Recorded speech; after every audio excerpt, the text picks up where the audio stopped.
Arseniy Yacenyuk was Ukrainian prime minister from 2014 to 2016 and is the leader of the People's Front Party. He joins me now from Toronto. Thank you very much for your time today, sir. The Canadian government is pledging $45 million in new funding to help with major reforms in Ukraine, while also promising not to recognize certain passports issued by Russia to people living in Crimea. What is your reaction to Canada's promise?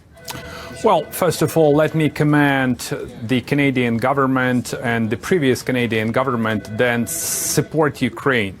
They have the common ground in terms of real support of the Ukrainian people. You strongly support us as Ukrainians in terms of military cooperation.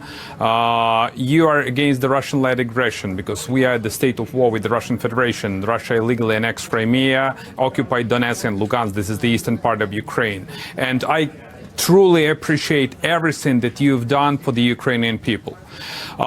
What can I tell you? This is for good. This is for the development of Ukraine. This is for the development of our bilateral relations. And we have very strong links between Ukraine and Canada, even despite the fact that geographically we are far from each other. But our hearts are very close, as Ukrainian diaspora is a very strong partner and strong part of the Canadian society. Now, this is the third conference about reform in Ukraine since 2014 and since the start of the real escalation of Russian aggression, the most recent escalation of it, I should say.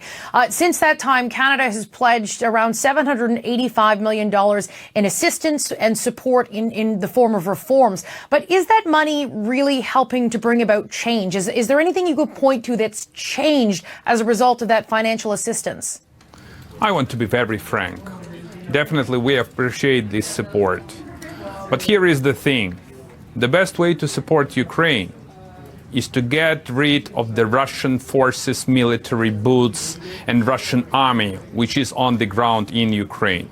And it is so important to consolidate an entire free world. I wonder whether the free world still exists, but I still believe that it exists, and we have still the leaders of the free world.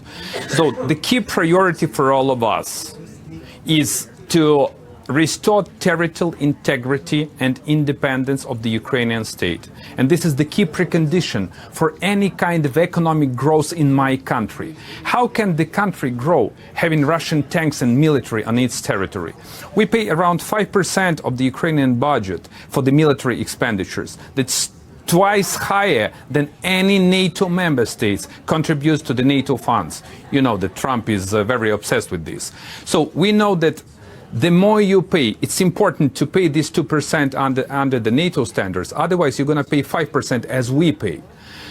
So the key priority for us is to restore our territorial integrity and to impose new sanctions on the Russian Federation and to stand firm and to be united in North America and to be united in the European Union against the Russian-led aggression. So on that point that you're making, Canada has given $785 million over the past 4 to 5 years on this issue, trying to help Ukraine with that effort to help restore sovereignty. But what more can be done by Canada or other like-minded allies to really change the situation on the ground, given that Russia is showing no sign that it wants to go anywhere?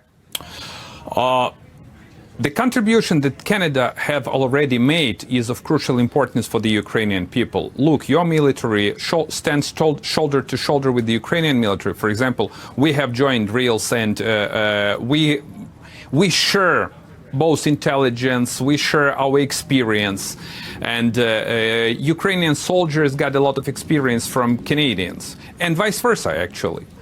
But I want to reiterate once again the message. We need to stay united as the free world. Canadian support is very, very important. But we need to get the same support, and we are getting it from the United States, from the European Union, and everyone have to stand firm against the Russian aggression. Because look what's happened a few days ago. In the Parliamentary Assembly of the Council of Europe, Russia was allowed actually to go back to the Parliamentary Assembly of the Council of Europe, and Europeans supported this idea, even despite the fact that the sanctions were imposed against Russia, sanctions on the basis of illegal annexation of Crimea, on the occupation of Donetsk and Lugansk, and Russia delivered anything. But in the end, Russia went back to the club of these so-called representatives of the free world. The way I see it is we need to be very vocal, and we need to stand our ground. So on that point, last week at the G20 in Japan, U.S. President Donald Trump sat down for a photo op with Russian President Vladimir Putin. And there was this moment that got a lot of attention last week and is still getting attention about how they seem to laugh about a joke about Russia interfering in the last U.S. election. When you're talking about there needs to be this united voice standing against Russian aggression, does the President of the United States undermine that message when he sits there next to Putin and jokes about something like that? One can say that this could play into the Russian hands, but the way the American politics is facilitated is that Russian issue and Ukraine actually seems to be a bipartisan issue in the United States.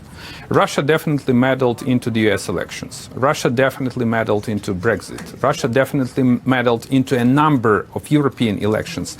Russia is definitely meddling into the Ukrainian elections and into the Ukrainian political system. So Russia poses a threat to everyone. And we need to realize this and to be on the same page.